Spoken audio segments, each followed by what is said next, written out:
3, 2, 1, 0, c'est parti. Salut le monde, je suis Manasseh Mbala, le présentateur du prestigieux podcast Hot Shot. Vous êtes le grand bienvenu au temple de la culture et bien évidemment des esprits audacieux. Yango. Les mondes, je suis Chris Roland Lukobi, barman et co-présentateur dans Hot Shot, les podcasts prestigieux.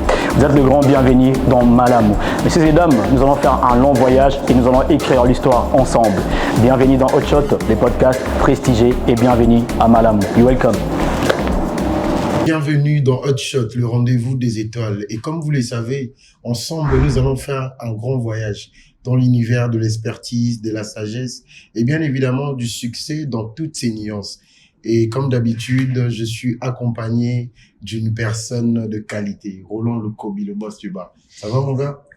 Tranquille, Manasseh Mbala. Allez. Bien évidemment, vous êtes dans Hot Shot, les podcasts prestigieux, les rendez-vous des étoiles. Mesdames et messieurs, oui, nous avons Laetitia Kandolo avec nous. Laetitia Kandolo, si on devait te présenter en une seule phrase. Je dirais personne créative, tout simplement. Ok. Wow. Personne créative. Tu te limites juste là. Toi, tu as l'impression que je me limite, mais pour moi, justement, la créativité, c'est ce qui n'a pas de limite. Ok. Et c'est pourquoi je m'arrête souvent juste là, parce que c'est ce qui fait qu'on me met pas forcément dans une seule case. Parce qu'en vrai, tu peux créer dans tout. Je dis toujours, tu peux créer dans la politique. Il y a aucun corps de métier aujourd'hui qui n'a pas besoin de créativité. Et ouais, ça c'est vrai. Alors Laetitia, nous te souhaitons bienvenue dans Hot Shot, le rendez-vous des étoiles. Merci. On va parler de toi, ton parcours, tes moments sombres aussi, parce que les gens pensent que arriver là où tu es aujourd'hui, c'est facile. Pourtant, il y a beaucoup de points sombres, il y a des moments de doute aussi. Alors on en parle autour d'un verre. Vas-y, on peut trinquer. Ah oui. Allez. Merci. Alors, Kandolo, parle-nous un peu de toi. D'où vient l'idée de se lancer vraiment dans la mode? Est-ce que au départ, tu voulais devenir créatrice, styliste, ou soit tes parents voulaient que tu sois dans le droit, médecine? Parle-nous un peu de ton enfance. Non, pas du tout. Enfin, est-ce que je voulais être créatrice quand j'étais plus jeune? Non. Oui. Mais ce qu'il faut savoir, c'est que de la famille de ma mère, ma grand-mère est couturière, ma mère est couturière. Donc, j'ai grandi dans les gens qui font des vêtements. Okay. Sauf que quand t'es petit, en vrai, ça fait partie de ton quotidien et c'est pas spécial pour toi. Moi, dans ma tête, je pensais que tous les gens chez eux, il y a quelqu'un qui faisait de la couture. Donc, j'étais pas, c'est vraiment tard, hein, que je commence à comprendre que, en fait, c'est vraiment chez nous il y a des gens qui font ça, mais en fait, c'est pas tout le monde qui a vu ça. Donc, j'étais pas forcément poussée par ça parce que c'était juste, pour moi, c'était normal, mais c'était pas forcément ce que j'avais envie de faire. Et mon père, il a fait l'INA ici, et il était prof à l'INA ici. Donc, il a la spécialité de la musique. Enfin, moi, j'ai grandi avec beaucoup de musique. Tout ce qui est Lokwa, etc., c'est des amis à papa, donc j'ai grandi vraiment dedans. Et c'est vraiment, par contre, tard, je me suis toujours dit que j'aimais les métiers créatifs, mais pas forcément la mode. J'ai vraiment décidé de faire la mode, je pense que j'avais peut-être 18 ans. Tu avais ces kiffs-là aussi pendant tes enfants, quand tu étais jeune? Le style, tu aimais la mode, tu aimais bien t'habiller quand même? Non, mais ma mère, elle aimait bien nous habiller par contre. Enfin, c'était vraiment, c'était vraiment son kiff. Mais moi, j'étais pas, franchement, je m'en fous. Pour te dire vrai, même ma sœur, elle était plus attirée par la mode que moi, et ma sœur, elle fait de la finance. Waouh. Donc, quel changement. Au final, c'est moi qui me suis retrouvée dedans. Mon petit frère a fait de la musique aussi. Donc voilà, j'aimais les arts, mais j'étais pas, je me disais, je pouvais travailler dans le studio d'enregistrement. Je me suis dit, je peux faire de la photo. Mais la mode, c'est vraiment venu, franchement, c'est venu très tard. Alors, Laetitia Kandolo, tu as grandi entre Kinshasa et Paris. Comment ces deux cultures a-t-elle influencé ta vie professionnelle? Bah, tu sais, comme on dit, Paris, c'est la capitale de la mode. Et Kinshasa, c'est la SAP. Tu vois. Donc, je pense qu'il n'y a pas, T'as pas de connexion. Tu peux pas faire meilleure connexion. Vrai alchimie. Tu peux pas faire meilleure connexion que les deux. Ouais. En vrai. Mais c'est vrai que Paris, globalement, c'est une ville qui est très créative. Tu vois, il y a des bons et mauvais côtés, comme dans tout. Mais en termes d'art à l'international, Paris, ça reste vraiment une clé. Et tu vas voir que peu importe le type d'artiste que t'es, c'est important pour un artiste, entre guillemets, que de réussir à Paris. Ouais. Tu vois, même un musicien, etc. Quand ils font une scène à Paris, c'est vraiment une scène clé, c'est une scène importante. Dans ton enfance, il y a eu des moments où tu t'es dit, bah, ouais, ça, c'est vraiment ce que je veux faire. C'est ici que je dois me lancer. Non. Ok. Non, parce que, en vrai, si tu regardes, j'ai pas, comme je dis, je me suis un peu lancée dans le noir. Tu vois, j'ai pas, si tu me remets, on va dire, quand j'ai 18, 19 ans, en vérité, autour de moi, et c'est là où d'ailleurs je dis que Paris c'est bien et c'est pas bien, c'est qu'en fait, il n'y a pas de personnalité noire qui te ressemble et qui font ce que tu as envie de faire. Surtout qu'en vérité, à l'époque où je le fais, ce que je fais aujourd'hui, à l'époque, c'est très anglo-saxon, c'est très américain.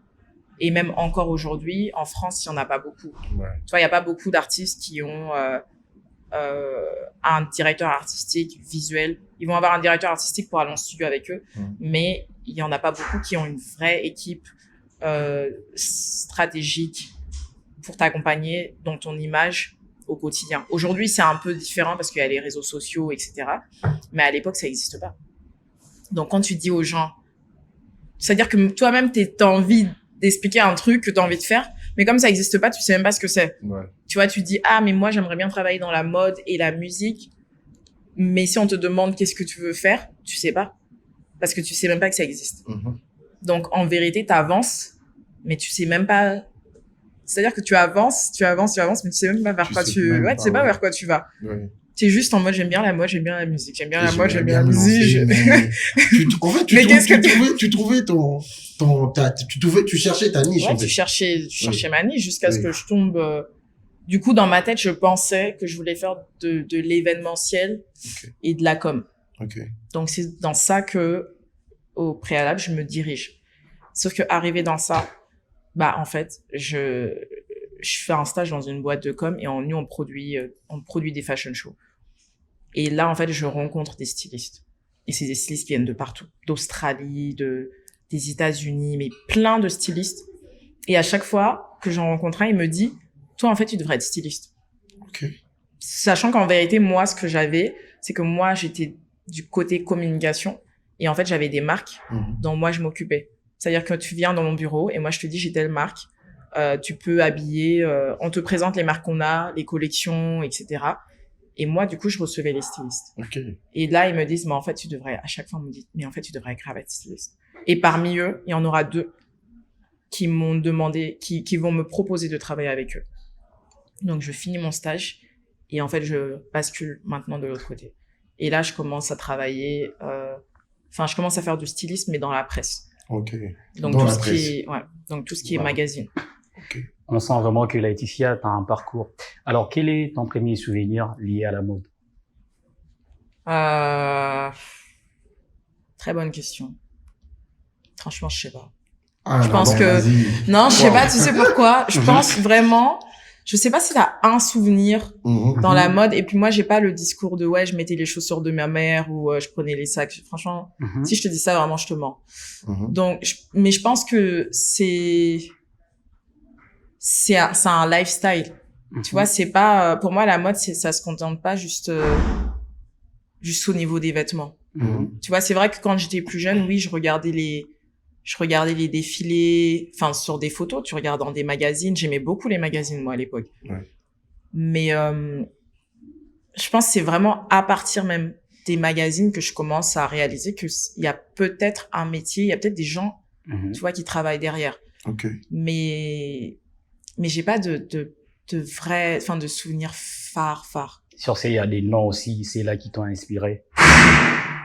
Quand j'étais plus jeune, j'en avais pas. Ah bah. Ah, Laetitia, t'es pas sérieuse là? Non, je te mens pas. Si je te cite des noms, c'est vraiment des gros noms. Genre, mais pour moi, c'est des marques. C'est pour ça que je te dis, il y a inspiration et il y a marque. Par exemple, je vais te dire, j'aimais beaucoup Yves Saint Laurent et j'adore Yves Saint. Jusqu'à aujourd'hui, c'est une de mes marques préférées. Et donc, Tu chez vois, toi, mais là, à ça l'époque, manque j'étais avec pas, Yves et tout. moi, j'ai tout. Tu me dis Yves Saint Laurent, il fait pas, dans le livre que je viens de sortir, il y a tout un chapitre sur lui. Ok. Parce que, c'est un des premiers designers français qui prend des mannequins noirs et qui les met sur son podium et qui les met à l'international et qui fait des collections sur l'Afrique. Incroyable. Et qui n'a pas peur. Parce qu'on part des années 60, 70. C'est-à-dire que les gens, ils découvrent la mode. Maintenant, t'as un gars, là, qui se dit, moi, je vais aller chercher à faire des trucs en raffia, des trucs que les gens, ils connaissent pas du tout. Et lui, il fait ça dans les années 70, 80. Mais aujourd'hui, même aujourd'hui, c'est timide. Tu vois, aujourd'hui, même, il y en a très peu qui font ça. Et lui, c'est vraiment le pionnier du mec qui s'est lancé dans ça. Ok. Donc, c'est l'un de mes designers préférés. Yves Saint Laurent. Yes. Intéressant. On peut trinquer, Roland? J'aime bien ce qu'elle dit, la dame. Le RDV des étoiles. Hot shot. Ouais. Alors, Kandolo, tu as collaboré avec de grosses pointures. Là, je vais parler de Rihanna, je vais parler de Chris Brown, je vais parler des Beyoncé, d'ailleurs, que tu as plus de 10 ans de travaux acharnés avec elle. Je vais parler de Fally Ipupa. Comment tous ces deals, comment t'as géré tous ces réseaux? Comment t'as géré ça? Pour la première fois, déjà, c'était qui? T'as commencé avec qui pour arriver là où tu es? Parce que c'est pas comme ça que Chris Brown t'a vu, c'est pas comme ça que... Peut-être, hein. Ah, mais explique-nous! Non. Vas-y, explique-nous. C'est quand même énorme de voir que c'est une Congolaise qui est derrière. Et tu vois, la dernière fois ici, t'as même posté l'image d'une de vêtements que Beyoncé avait mis sur scène. C'est... Waouh! Alors, les premiers gros artistes avec qui je travaille, c'était les Black Eyed Peas. Ok. C'était peut-être 2010, 2011, quelque Tu chose te comme ça. connaissais déjà dans le système, il n'y avait pas de doute. Pas du Tu tout. étais prête? Non, même pas. Ok. Trop pas. Je cherchais un stage et je trouvais pas. Enfin, je trouvais pas ce que moi je voulais. Parce que mon truc aussi, c'est que je prends pas n'importe quel stage. Ok. Donc, je passais des entretiens, mais des fois, c'est pas ce que je voulais, etc. Et au final, une des dames que j'avais rencontrées en bureau de presse avec qui je travaillais, qui m'avait dit que je devais faire du stylisme, elle me dit à l'époque qu'il y a une femme qui recherche une assistante styliste. Et cette dame, elle s'appelle Renée Lou Padora. Et Renée Lou travaille avec les Black Eyed Peas. Et elle me dit qu'ils vont commencer leur tournée des stades. Une des grosses tournées des Black Eyed Peas, des dernières, c'est une tournée des stades dans le monde entier. Et elle me dit qu'elle cherche quelqu'un, que je devrais envoyer mon CV, etc. Ce que je fais. Et la dame, elle me répond pas. Ok. La dame, elle me répond pas. Et un jour, elle me répond. Et elle me dit, j'adore ton CV, mais sur mon CV, il y avait rien. Il était trop nul, ce CV, d'ailleurs. Quand j'y repense. T'es consciente que c'était vraiment nul, hein? Ouais, c'est nul. Et, enfin, aujourd'hui, je me rends vraiment compte qu'il était nul. À l'époque, peut-être moins, mais là, je me rends compte qu'il était nul. Mais elle me dit, OK, vas-y, on va travailler ensemble. Et je commence à travailler avec cette dame. Et on commence à travailler pour les Black Eyed Peas, à préparer la tournée des stades.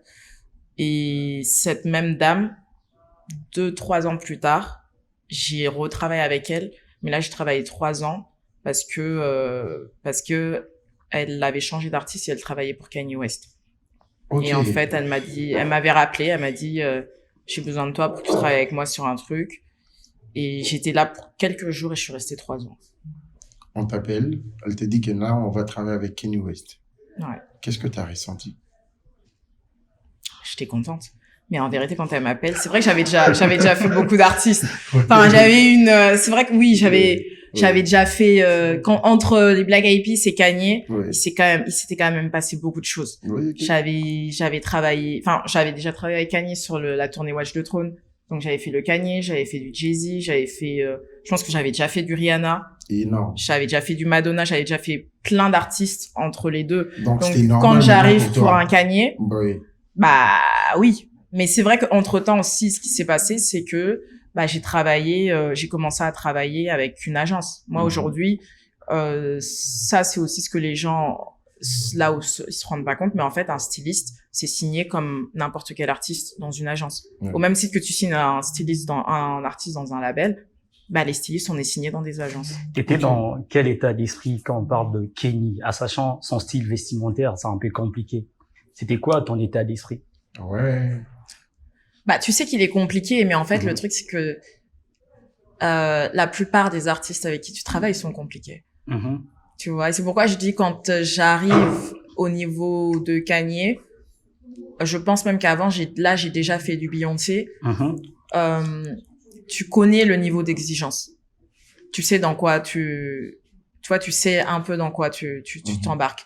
Après c'est vrai que là où c'est fort, c'est que j'arrive quand même à un stade de la carrière de Kanye qui est fort. C'est-à-dire qu'on est vraiment, c'est là où il se marie. Il se marie avec Kim.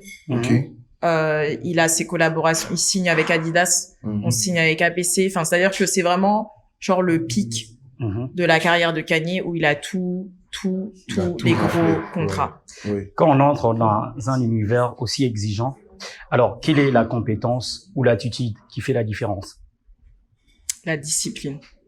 Ok.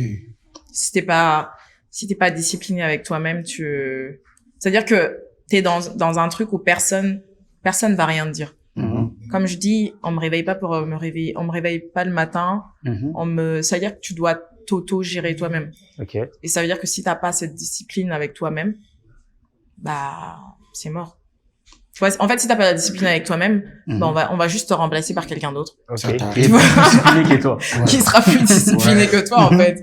Donc, il y a ce côté où tu dois, quelque part, t'auto-manager. Parce que, bah, derrière, tu sais que, en vérité, il y a un gros artiste. Et que derrière ce gros artiste, la plupart du temps, il y a un gros label. Et en fait, il y a plein d'attentes. Donc, toi, t'es une partie de ce puzzle.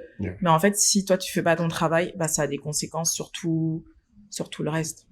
Avant que Manasseh t'ait posé cette question, moi, j'aimerais savoir, t'as collaboré, t'as travaillé avec Kanye West, Rihanna, on a parlé des Fally tout à l'heure dans la question. Aussi, quelle est la faut pas différence, en fait, entre collaborer avec les Américains et collaborer aussi avec un artiste africain?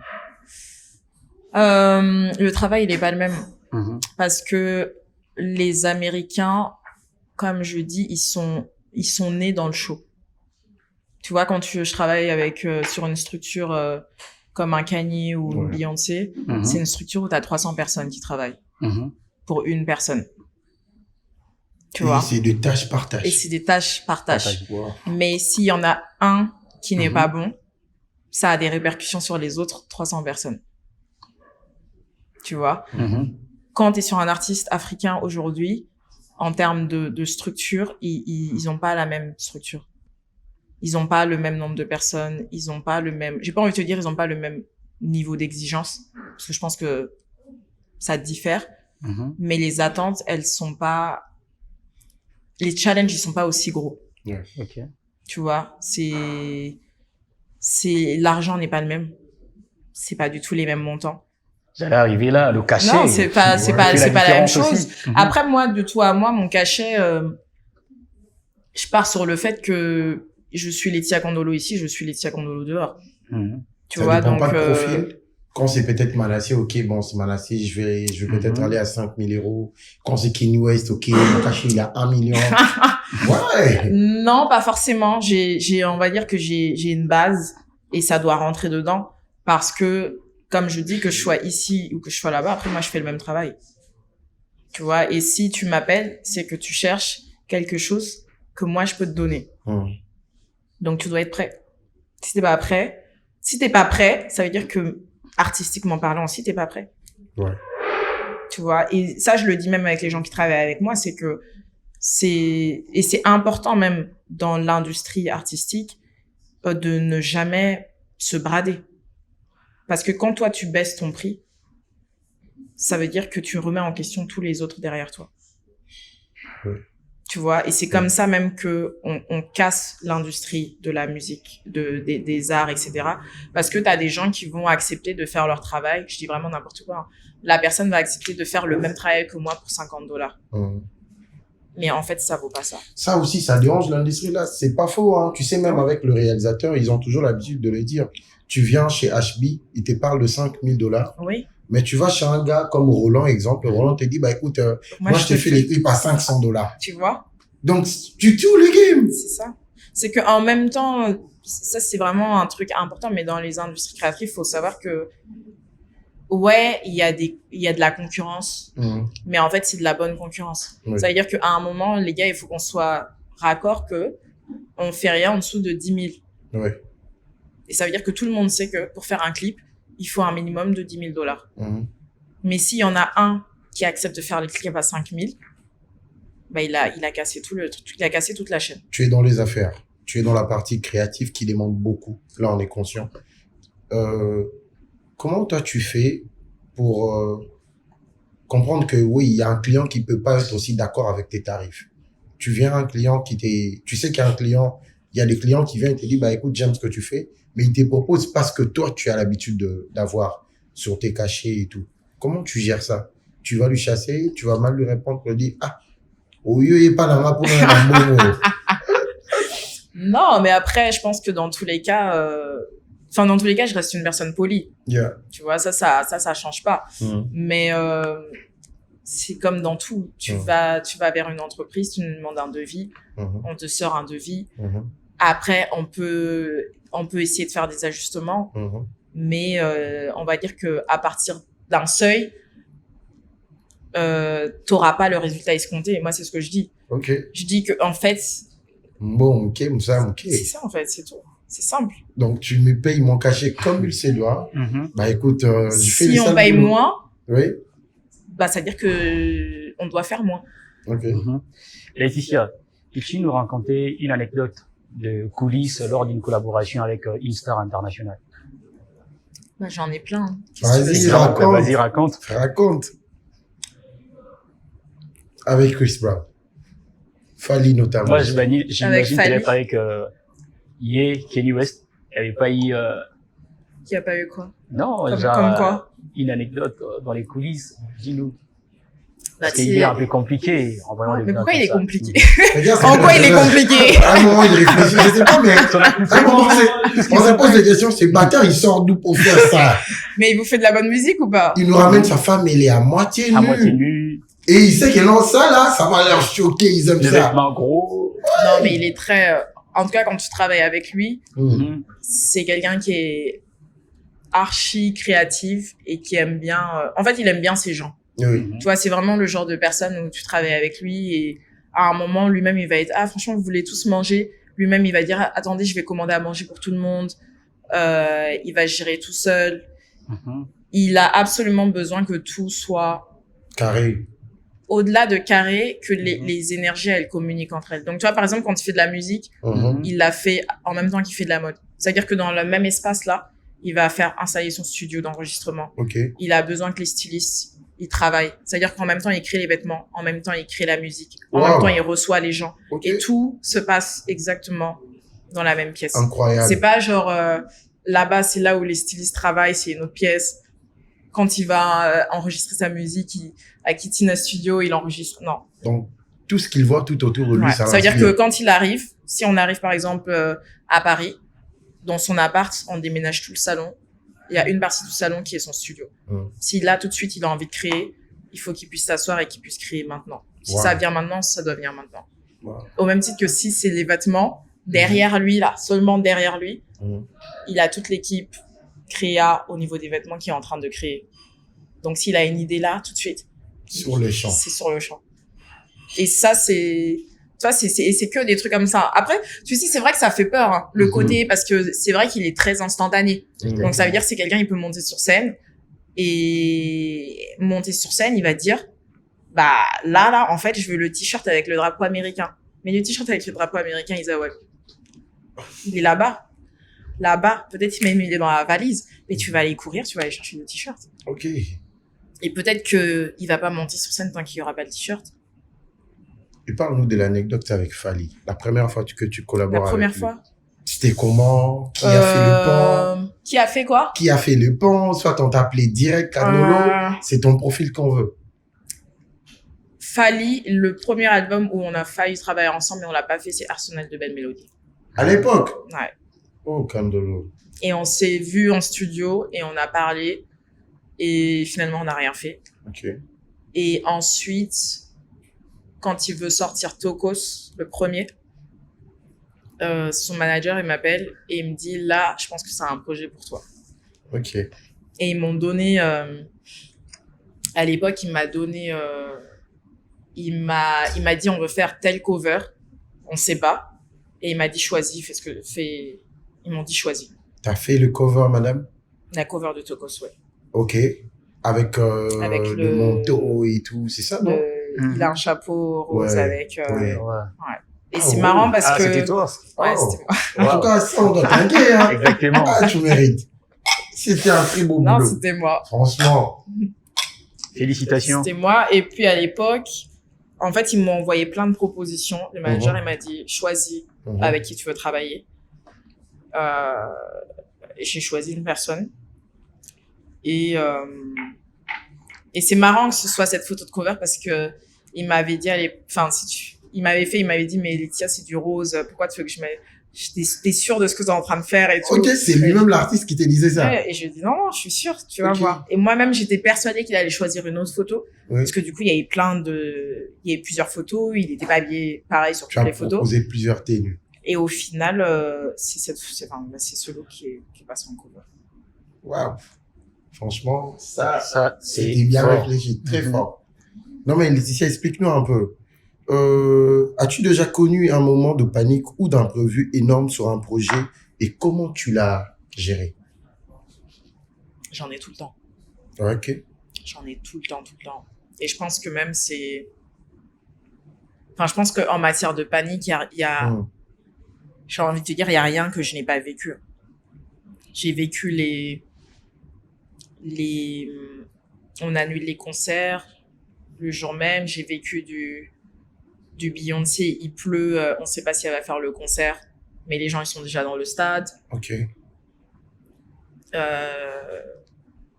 J'ai vécu l'artiste est malade, il va pas monter sur scène aujourd'hui. Mhm.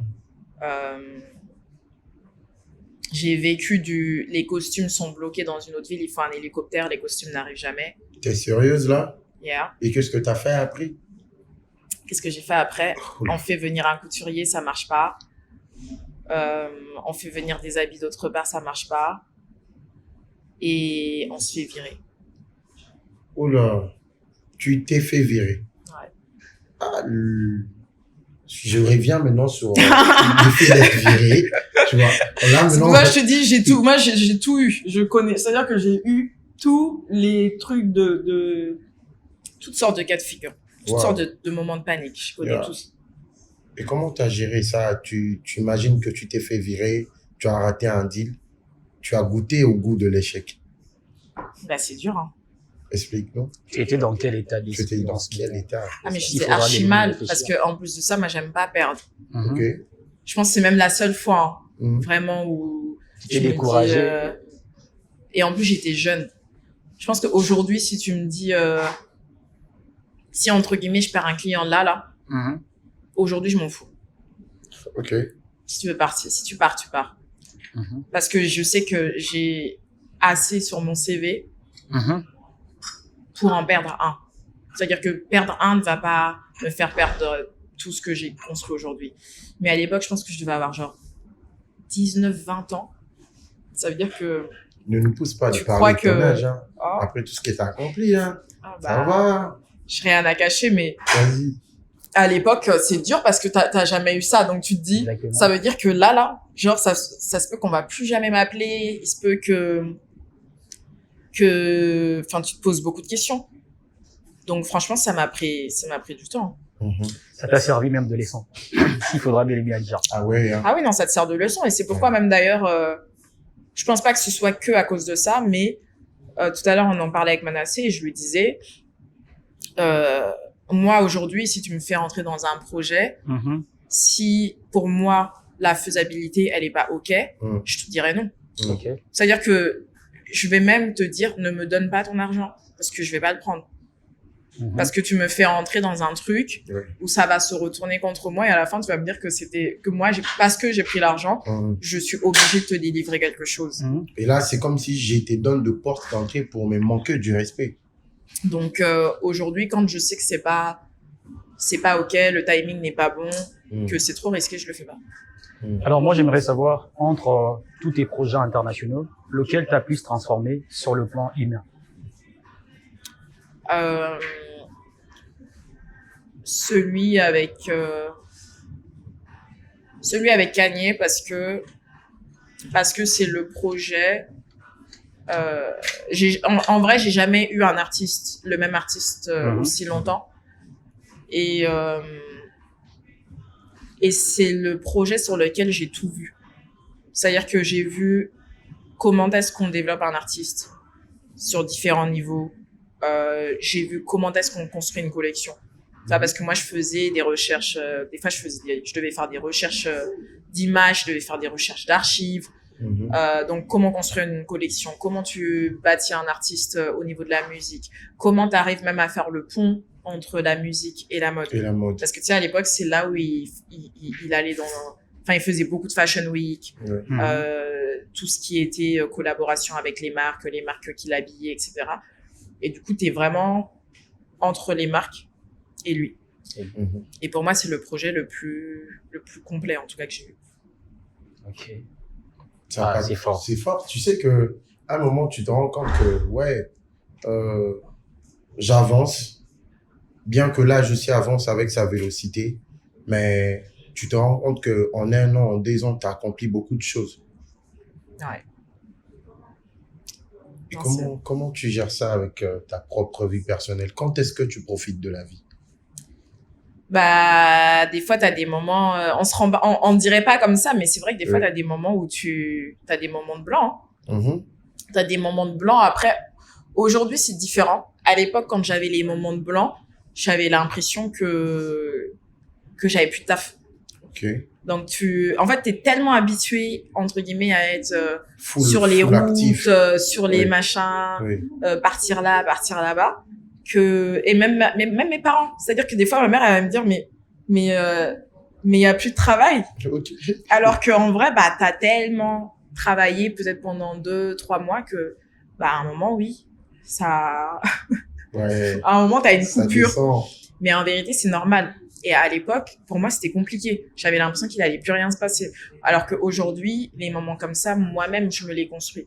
Tu vois, ça veut dire que je sais que je vais travailler de tel mois à tel mois. Et à un moment, tac, je vais couper. Parce que pour moi, c'est important. Et surtout que tu es dans la créativité. Moi, je pense que tu as le temps de réfléchir encore. Oui, bah oui. Là, par exemple, tu dois mettre en place, c'est ressourcé. Depuis la période des concerts, là, c'était quand les derniers concerts? Fin juin, début juillet, j'ai rien fait. Enfin, j'ai rien fait de fou. Okay. Là, je viens de me taper 1 semaine là de rush. Gynécoste et tout. Ouais, avec le gynécoste et tout. Mais voilà, j'ai quand même eu 3 bonnes semaines où je fais sérieux, je fais rien. Ah ben c'est aussi le goût d'encaisser beaucoup d'argent, tu vois. Bien sûr. Je vais pas me mettre bah oui, mais c'est ça, c'est aussi le but. Pas décourager aussi. Oui, non, mais c'est le but. Et après, c'est ça, quand les gens me disent, ouais, mais du coup, toi, tu peux faire comme tu veux, je peux faire comme je veux parce que quand j'ai décidé de faire mon travail comme ça pour justement avoir cette liberté-là. Exactement. De me dire que je travaille pendant 3 mois pour ne plus avoir à travailler pendant peut-être 2 mois si j'en ai envie. Tu vois. Roland, j'ai droit à un petit verre avant de continuer là? Exactement. Merci. Un petit. Nous avons une ici. Maître for more. Mais Kandolo, entre tous tes projets internationaux, lequel t'a le plus transformé sur le plan humain? C'est ce qu'on disait tout à l'heure. Ok. Que je le disais que c'était voilà. Celui avec Kanye West parce que c'était le plus long. Donc j'ai eu et la personne et les personnes avec qui j'ai travaillé et en enfin je veux dire d'un point de vue développement personnel, d'un point de vue développement professionnel, c'est le projet le plus complet. Voilà. Moi, j'aimerais savoir si tu devais résumer en une leçon ce que t'ont appris ces collaborations internationales. Une leçon. Je dirais que il y a presque, je dirais même rien. Rien n'est Parce impossible. qu'on parle des collaborations de haut niveau. Ah ouais. Ouais. C'est pour ça que je te disais, il y a rien qui est impossible. Mhm. Tu crois en Dieu? Oui, Tu pries? oui, Ça t'arrive de lire? tous les jours. C'est quoi c'est quoi le verset, c'est quoi le passage biblique qui t'accompagne, toi? J'en ai choisi un pour cette année.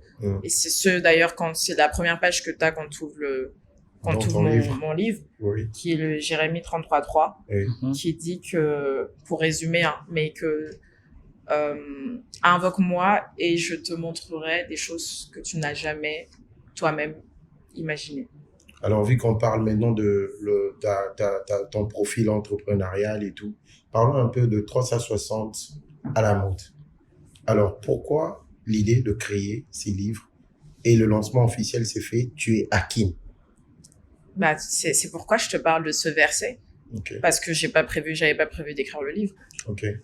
Explique-nous alors. Tu vois, j'avais pas envie de faire un livre, j'avais juste envie de faire des masterclass digitales. Ok. Donc, j'ai fait les masterclass digitales et elles sont disponibles.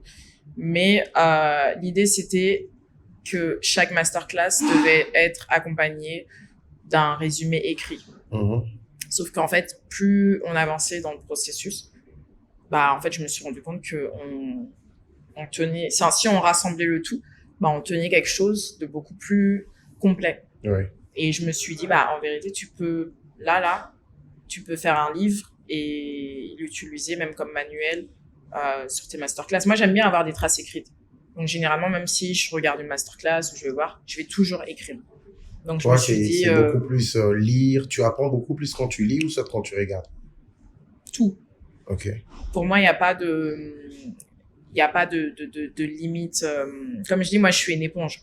Ça veut dire que, tu vois, c'est là où je passe, je ramasse. Tu ramasses. Je ramasse, tu vois. Ça peut être les gens qui parlent, ça peut être t'as eu une discussion avec quelqu'un, ça peut être je suis partie quelque part, j'ai eu un livre, j'ai kiffé le livre. Même quand l'oiseau chante. Même quand l'oiseau chante. Si c'est un son qui me parle, c'est un son, je vais te dire, il y a un son là qui m'a marqué et je vais peut-être le réutiliser dans une campagne parce que ce truc-là m'a marqué. Et pour moi, le livre, c'est, comme je dis, c'est même pas un livre que tu lis pas, c'est pas forcément un livre que tu vas lire de la page 1 à la page 100 dans l'ordre. C'est un livre où, dedans, il y a différents chapitres. C'est des chapitres, des fois, qui sont liés à ma carrière. C'est des chapitres, des fois, qui t'apprennent des choses. C'est vraiment toi.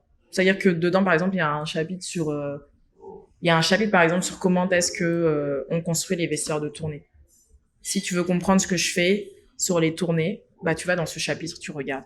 Si tu veux comprendre pourquoi est-ce que je considère que, quand on parle de mode africaine, on peut pas parler de mode africaine sans parler de Papa Wemba parce que pour moi, c'est l'influenceur par excellence. C'est-à-dire que avant même qu'on crée l'influenceur, ce mec, c'était un influenceur. Wow. Tu vois? Il a exactement les codes de l'influence. C'est-à-dire que, le fait de citer des noms dans les chansons, aujourd'hui, on te fait payer pour ça. C'est un truc qu'il faisait. Et choisir un designer pour être sur ma couverture d'album, c'est un truc qu'il faisait. Personne lui a dit de le faire.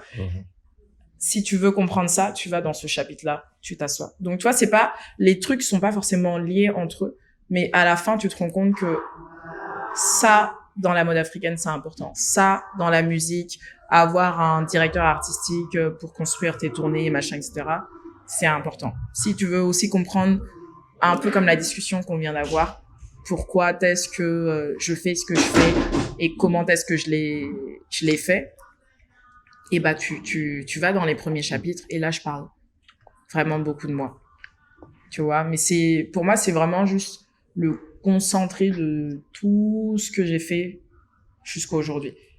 Et j'en avais marre aussi qu'on me pose beaucoup de questions.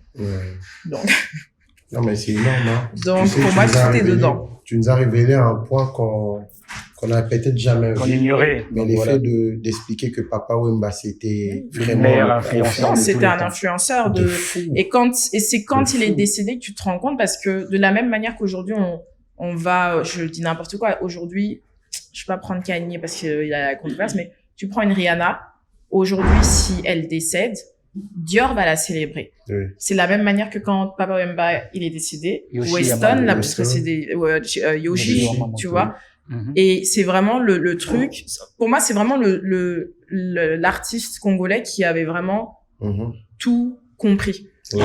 Il a influencé Tu vois, toute une génération. mais c'est juste que à l'époque, d'un point de vue marketing, on n'a pas encore la notion de il y a un influent, parce que si tu cites des noms de chansons ou des noms de marques, l'association des deux fait de toi un influenceur. Mhm. Alors que lui, c'était automatique. C'est-à-dire que le mec, il se dit, moi, en fait, j'aime trop la SAP.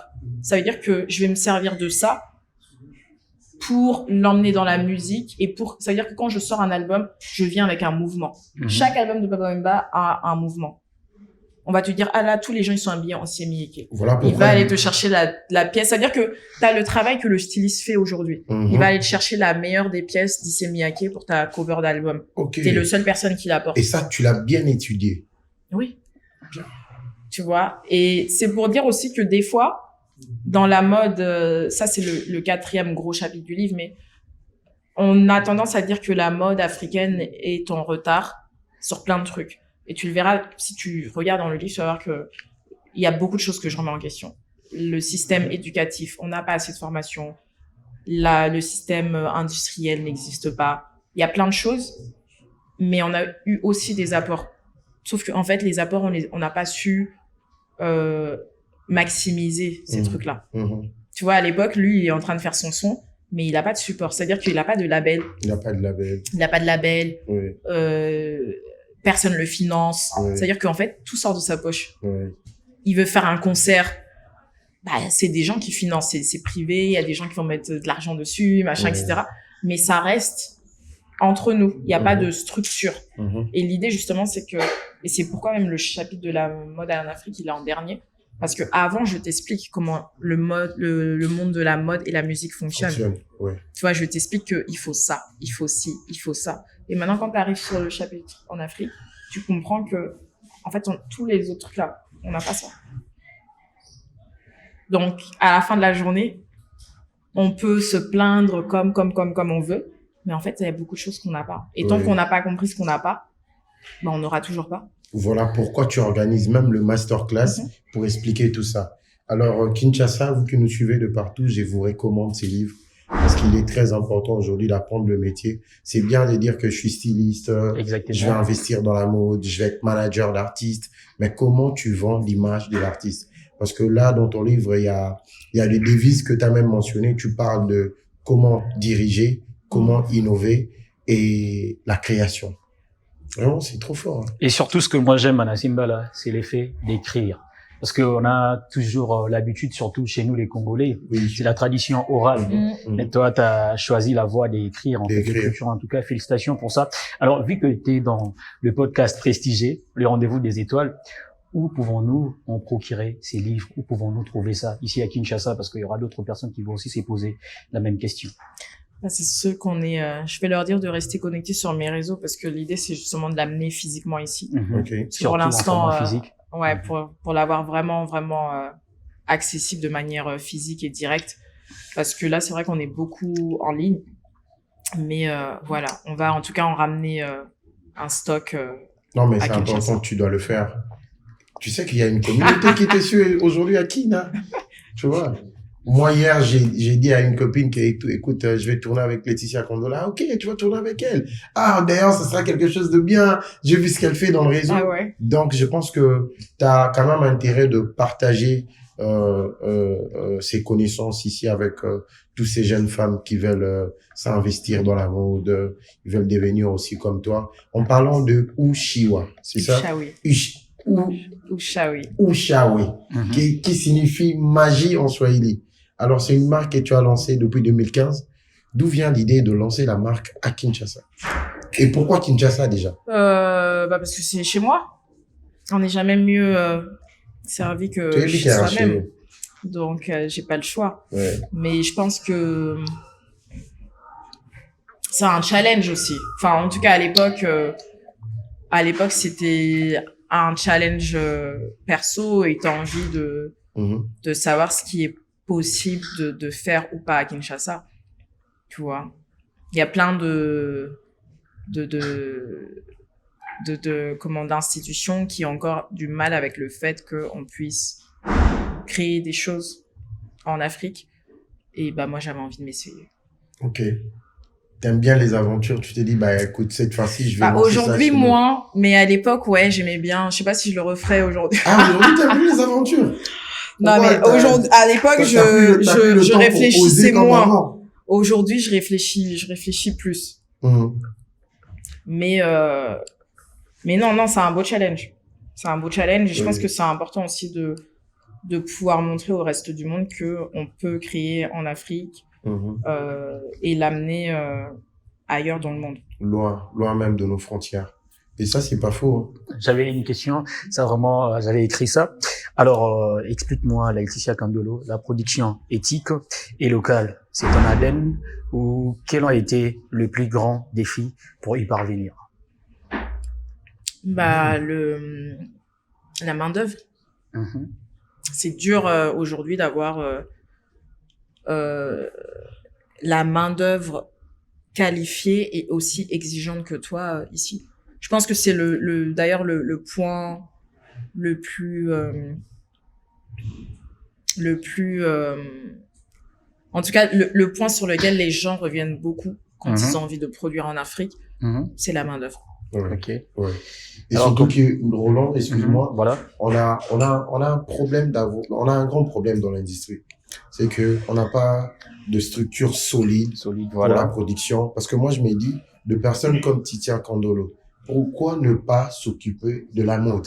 Exemple. Pourquoi ne pas, d'ailleurs, à l'époque, tu as eu un très bon contrat avec l'ISAM. On en parlait d'ailleurs tout à l'heure.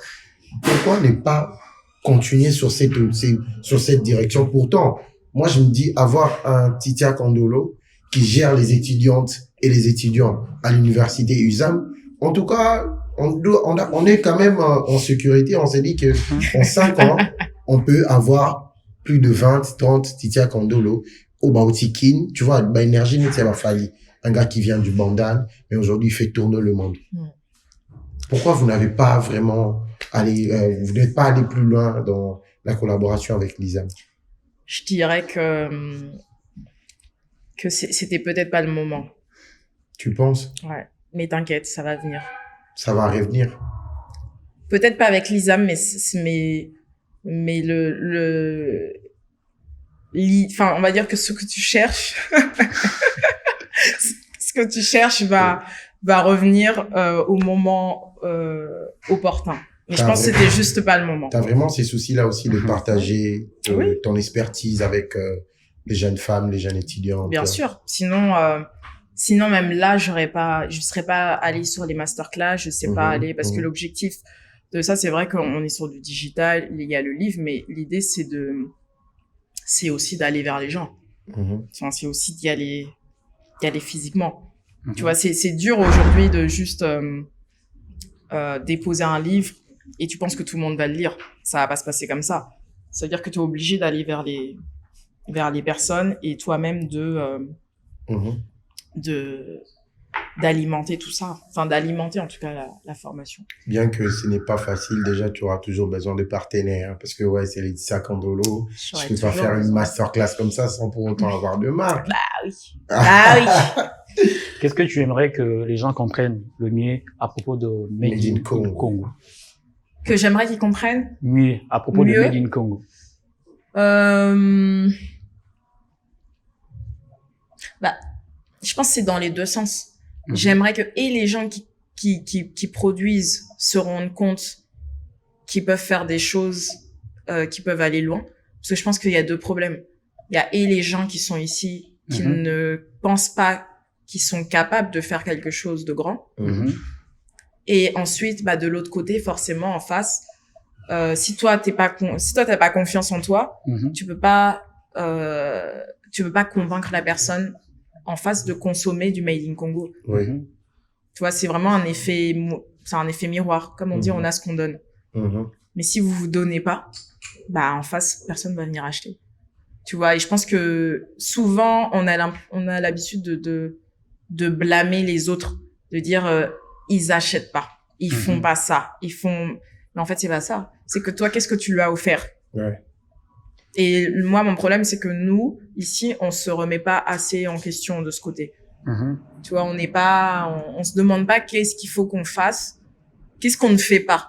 Parce tu fais quelque chose. Mais en fait, qu'est-ce que tu ne fais pas pour que la personne achète? Laisse-moi te dire aussi ce que tu ne fais pas. Quoi? Tes marques, c'est seulement pour des personnes premium.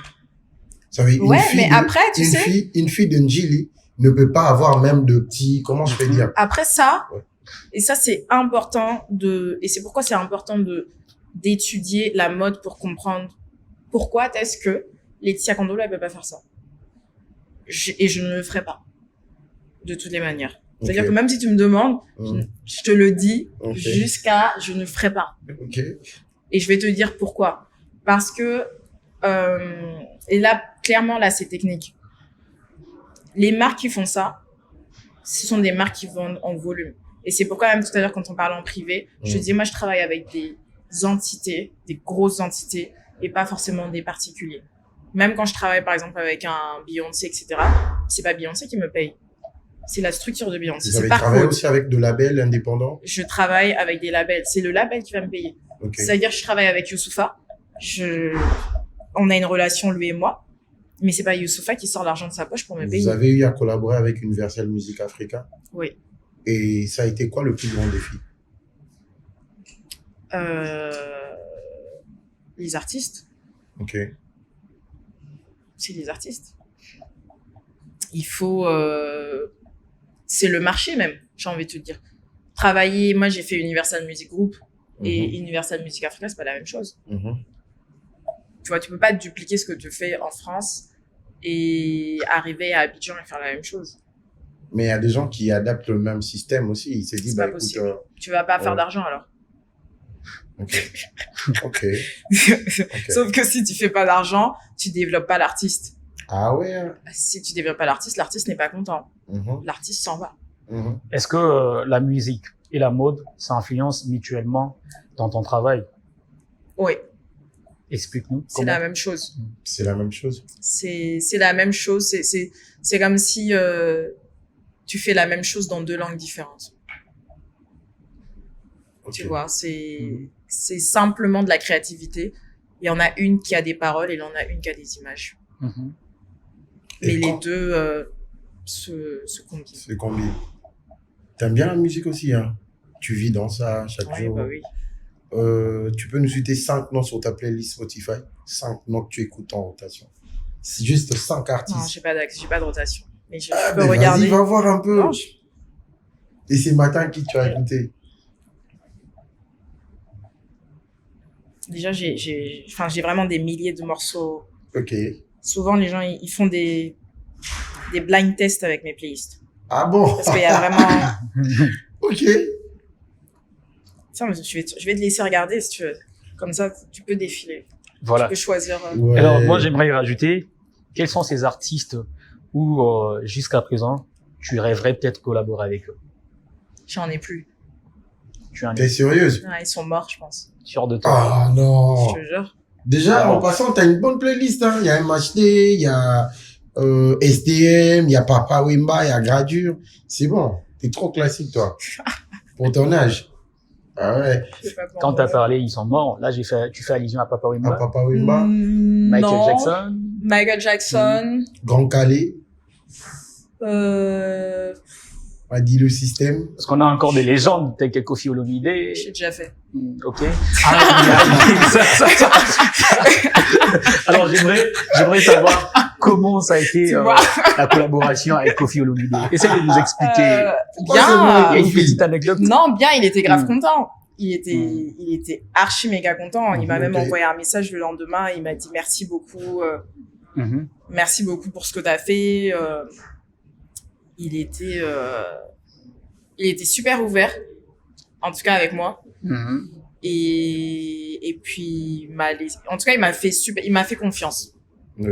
Il m'a vraiment fait confiance. Qu'est-ce que tu avais aimé chez Koffi Olomide dans cette collaboration? Le fait qu'il me fasse confiance. Tu vois, quand t'as un homme, on peut dire ce qu'on veut, Mais quand t'as un homme de cet âge, de cette envergure, qui accepte de te faire confiance à 100%,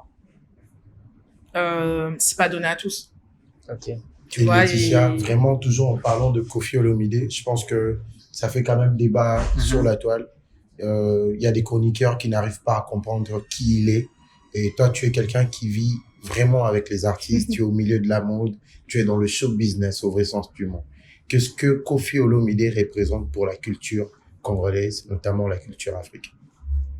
Je pense que ça reste... c'est pour ça que je disais tout à l'heure, on peut dire ce qu'on veut, mais ça reste une légende.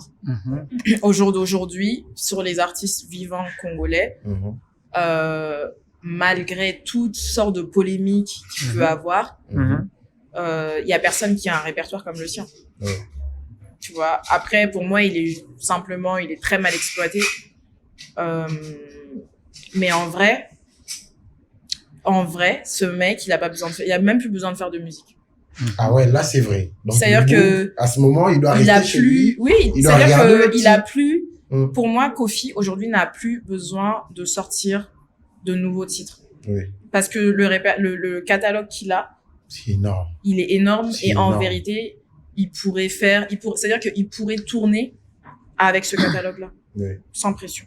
Ah, mais il y a aussi des bookers qui se disent, mais à l'âge du God, c'est difficile de tourner avec un book comme lui. Non, après, c'est vrai que c'est ça aussi le c'est problème. difficile. Oui. Et c'est pour ça, là, je parle même pas de la faisabilité. Je dis, par rapport à la qualité de ce qu'il a, c'est quelque chose qui se vend facilement. Oui. Après, la personnalité, les relations avec les bookers, ça, c'est encore autre chose.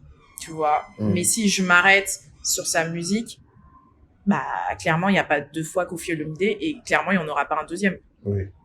Et surtout que papa Wemba déjà Kenda, tout seul cas n'a pas ou puis tout à la na bandeko bazana simanae.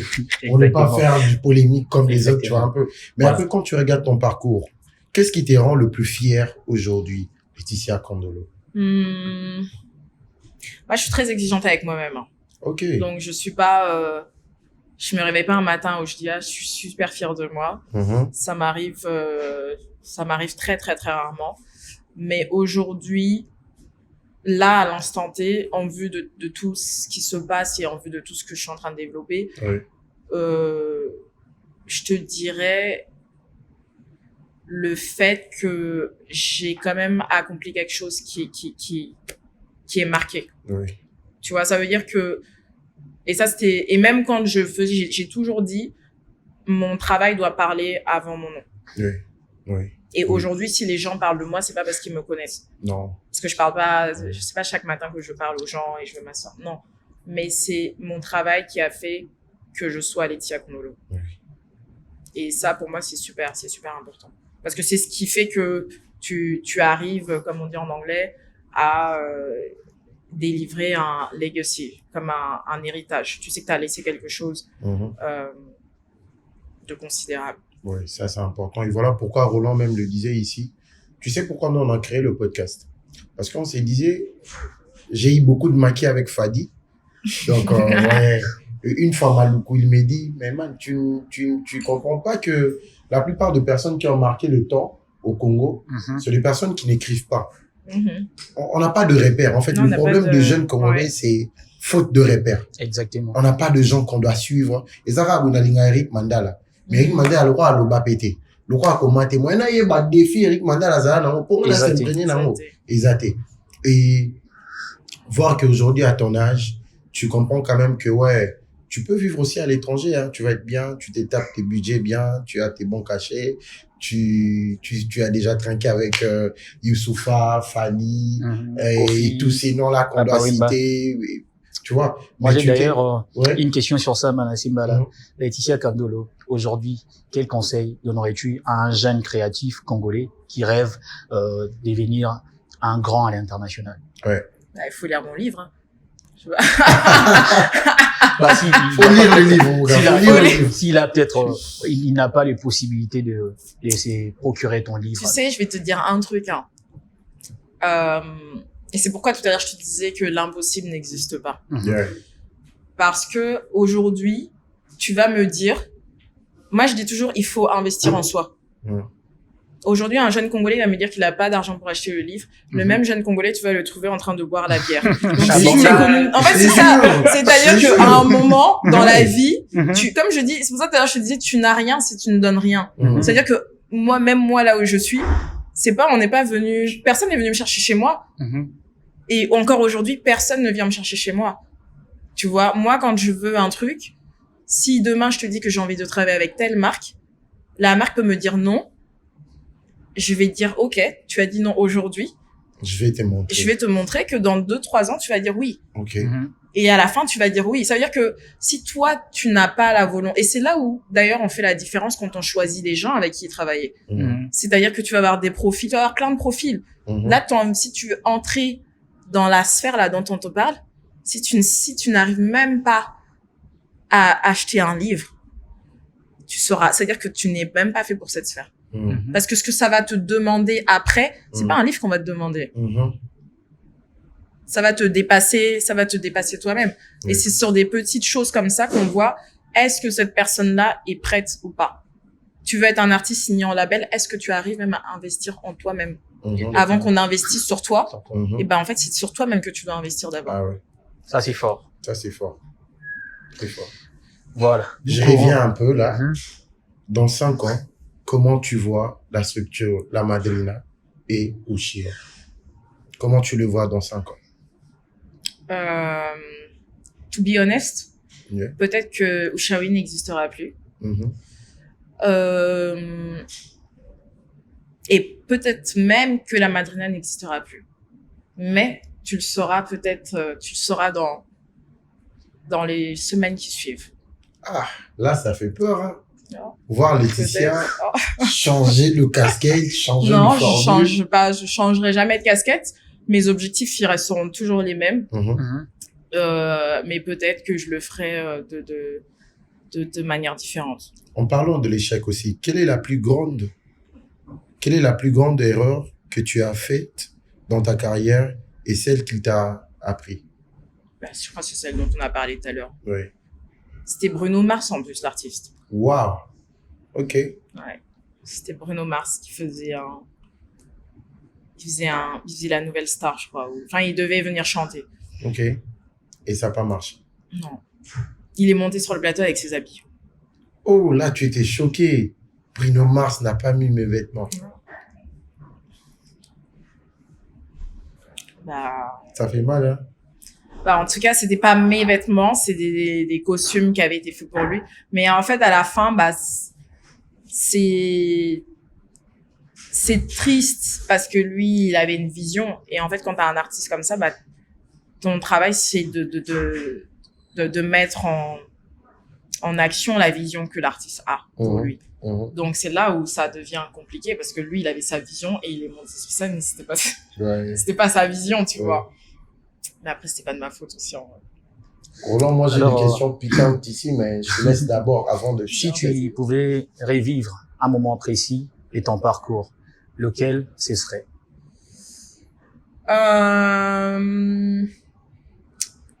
Si je pouvais revivre un moment précis de ton parcours.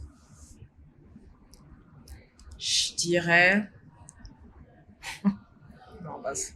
je dirais les Black Eyed Peas. Parce que c'est sur là où j'ai rencontré c'est-à-dire toutes les personnes avec qui je travaille encore aujourd'hui, je les ai tous rencontrés sur une date. Le départ, t'as en quelle année? Marqué, hein. Ouais. Et en plus, la tournée s'appelait The End. Wow. Non. La tournée s'appelait The End, mais l'album s'appelait The Beginning. Yo. Ouais. Là, on est en quelle année? 2010, je pense. Ouais. 15 ans déjà. C'est fort. Le départ, en fait, ce que je comprends là, ton départ t'a beaucoup plus marqué que les processus qui est venu après. Non, parce que sur le début, j'ai rencontré René Lou, j'ai rencontré mon agent, qui est la même personne que j'ai jusqu'à aujourd'hui, j'ai jamais changé. J'ai rencontré des collaborateurs, mes collaborateurs avec qui je travaille chez Live Nation, qui est le plus gros tourneur du monde. Oui. C'était c'est-à-dire que sur le même truc, j'ai rencontré toutes les personnes qui me font encore avancer aujourd'hui. C'est-à-dire les mêmes personnes qui me font manger de l'argent aujourd'hui, je les ai rencontrées que sur ce truc-là. Et ils sont tous indépendants. C'est-à-dire que eux-mêmes, ils travaillent pas ensemble. C'est une personne. Quelle grâce. Quelle grâce.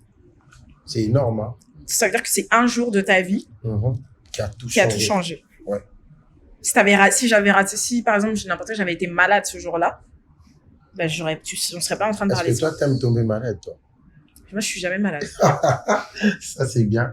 Mais après, est-ce que ça t'a déjà arrivé d'annuler un rendez-vous galant pour finir une collection?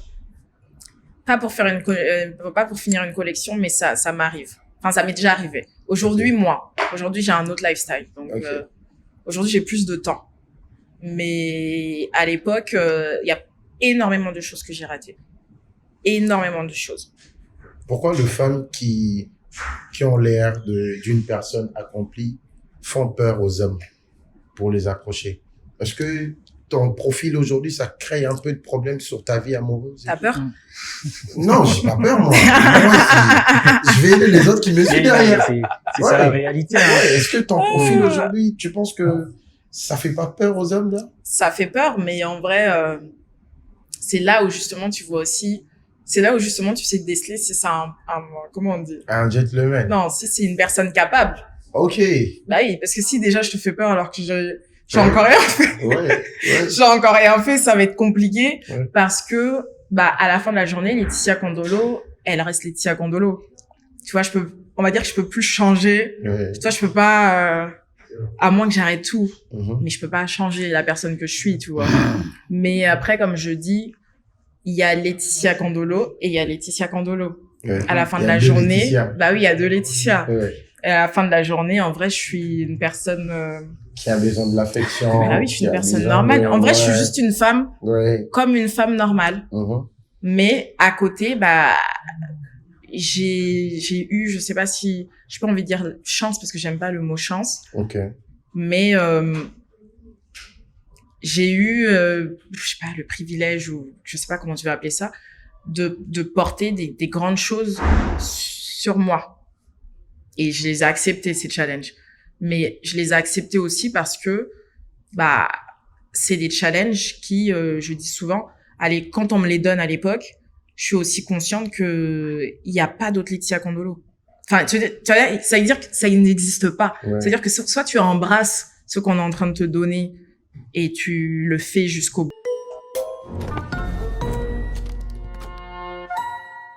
Dit dedans, il y a ça. Soit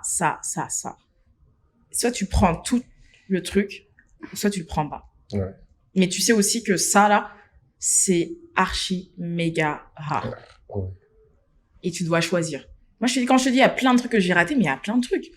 Il y a la moitié de mes potes, j'étais pas là dans leur mariage, mon père, il a fêté 50 ans, j'étais sur un concert. Tu as été en tournée. Oui, j'étais pas là. Ouais. Et comment tu vois ta vie personnelle? Laetitia aussi, c'est quelqu'un qui va avoir des enfants, avoir un homme qui reflète un peu l'image de son père. Bah oui. Ouais, Bah oui, je t'ai dit à la fin, je suis une femme normale. ok. Moi, j'ai compté Vas-y, rajouter, mon blanc. dans un autre contexte, est-ce Ouais. que le mariage pourrait handicaper ton travail? Non, Tu penses? non. Tu sais, et ça, c'est marrant d'ailleurs que tu poses cette Et si c'est question. un homme qui a peur de ta grandeur? Parce qu'il y a des hommes qui ont... Ça en veut fait, dire que t'es ça pas, arrive. ça veut dire que t'es pas mon mari. Tu sais, il y a des hommes, il est audacieux à la base. Non, il ça veut vient, dire que il t'es te vraiment, drague. tu n'es pas mon mari. Mais à un moment, il a peur que... Tu t'es trompé. Il y a une erreur de casting, là. Ah, ouais. Ouais, non, là, ça veut dire qu'il y a une erreur de casting parce Vas-y. que c'est marrant. Tu sais quoi? J'ai eu cette Mhm. discussion avec Charles. Mhm. Charles Tabou. Il y a Ouais. 2 jours. Je lui salue en passant. Et on Plein parlait de de ça. spécial. Et même Charles, il m'a dit, mais en Mhm. fait, si cette personne, elle a pas cette confiance en soi, Mhm. en lui, c'est pas la, Ouais, ça vaut même pas ça, le bah détour. oui. Ouais, ça vaut pas la peine d'être là. Pourquoi tu veux oser quand tu sais que non, tu auras peur Oui. de ma grandeur? Mais après, tu sais, c'est pourquoi je dis c'est important de dissocier Laetitia Candolo et parce qu'aujourd'hui je dis Laetitia Candolo c'est une marque. Tu vois, ça veut dire qu'il y a des choses que je fais aujourd'hui qui ne sont même pas pour moi. C'est des choses qui me dépassent moi. Mais à côté, en fait, je suis une personne normale. Tu vas me trouver ici, je suis dehors en train de de boire quelque part, je suis en train de danser ailleurs, le lendemain, je suis fatiguée moi aussi. En vérité, je suis une personne normale. Et puis, le fait que la question de, par exemple, est-ce que tu penses que le mariage va handicaper ou pas ma vie professionnelle, voilà. Je pense qu'en fait, à un moment, c'est juste un choix que tu fais. Moi, je sais que j'ai plein de boss que j'ai eus, qui aujourd'hui ont des enfants et elles sont mariées. Tu vois, et ça handicape pas. Et c'est même peut-être la force d'une femme. C'est que moi, je peux faire ça. Tu vois, moi, je peux et avoir ma carrière et être maman et machin. Ce que peut-être serait plus compliqué pour un homme. Parce que à la fin, nous, on peut faire plein de trucs. C'est-à-dire que dans ta tête, t'arrives à compartimenter, à te dire... Moi, je suis d'accord avec toi qui est la femme. Là, parce que moi, si demain, et même je le fais encore, enfin, je le fais même d'ailleurs, mais si moi, je te dis que entre 9h et 11h, j'ai un truc de famille et je vais arriver sur mon set qu'à partir de 11h, je vais arriver sur mon set qu'à partir de 11h. Mais ça veut dire qu'en amont, j'ai préparé, j'ai organisé, j'ai fait une organisation qui fait que je serai pas là de 9h à 11h, me cherchez pas. Tu vois? Ça, c'est un truc que moi, je peux faire. Et même, c'est peut-être même l'avantage du métier que j'ai, c'est que j'ai la liberté de construire les choses comme j'ai envie de le faire. Ce qui n'est pas le cas pour tout le monde, tu vois. C'est pour ça, même d'ailleurs, je te dis, 6 jours, moi, j'ai envie d'aller en vacances. Là, ça fait 3 semaines que j'ai rien fait. Si je dis que je veux rien faire jusqu'au mois de septembre, alors, en vrai, ça n'importe que moi. Tu vois. Voilà. Je comprends. T'as une réponse? Ouais, exactement. Donc, tu veux qu'on se marie? Alors, Laetitia Kandolo, on arrive vraiment presque à la fin de ces podcasts prestigieux, le rendez-vous des étoiles. Ça fait plaisir de voir que enfin, nos étoiles se sont croisées et qu'on a passé un moment convivial dans le plus grand des calmes. On a quand même parlé de ton parcours, ce que tu envisages de faire pour le pays. Déjà qu'il faut rappeler que tu aimes beaucoup ton pays parce que tu pouvais aussi faire comme les autres, travailler avec les étrangers, rester là-bas. Mais tu es quand même revenu, des présidents Lobara, Baba, Diaspora, Boya, tout au Mamboka. Alors toi, tu es là. Ouais, donc Boya, ça fait tellement plaisir. Alors, un message universel à toutes ces jeunes femmes qui te suivent. Parce que c'est pas seulement les femmes aussi qui veulent s'imprégner de la mode, diriger, innover dans la création. Mais vraiment, tous ces gens qui te suivent, de personnes que tu inspires, et pourquoi tous ces mondes doivent s'imprégner de ton livre. Je vous dirais, comme je l'ai dit pendant l'entrevue, que l'impossible n'existe pas. Donnez-vous les moyens de réussir et ne pensez pas que parce que vous êtes au Congo, vous n'allez pas réussir. C'est faux. C'est tout? Ouais. Merci beaucoup, Laetitia Kandolo. C'était un plaisir. On va quand même trinquer à la grandeur. Oui. Ah ouais. Roland Lukobi, c'est bon? Voilà. Merci beaucoup.